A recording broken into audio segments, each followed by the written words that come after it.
जय जिजाऊ, जय शिवराय, जय छावा. आपण सध्याला निलंगा पंचायत समिती या ठिकाणी आहोत.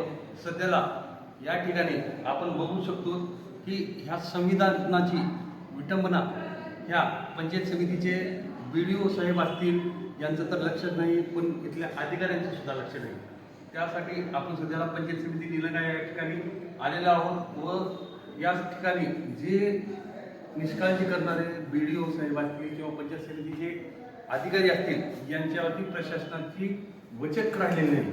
त्यासाठी आपण बघू शकता हे जे संविधान आहे आपलं त्या संविधानाची कशा पद्धतीने विटंबना केलेली आणि चुकलेलं वगैरे आहे बघू शकता. त्या चुकलेल्या ठिकाणी हा पंचायत समितीचा बोर्ड ठेवलेला आहे, हा संविधानाचा बोर्ड ठेवलेला आहे. पण ह्याच्यावरती कार्यवाही तर झालेली पाहिजेच, पण ह्या ठिकाणी जर कार्यवाही नाही झाली येत्या 2 दिवसात तर आपण ह्या पूर्ण प्रशासकीय अधिकाऱ्यावरती BDOवरती नाही जर झाली तर कार्यवाही तर आपण उपोषणाला बसणार आहोत व छावा संघटनेच्या पद्धतीने आपण आंदोलन छेडणार आहोत. पण लवकरात लवकर याच्यावरती कार्यवाही करावी, अन्यथा छावा स्टाईलने आंदोलन करण्यात येईल. याची तीव्र नोंद घ्यावी.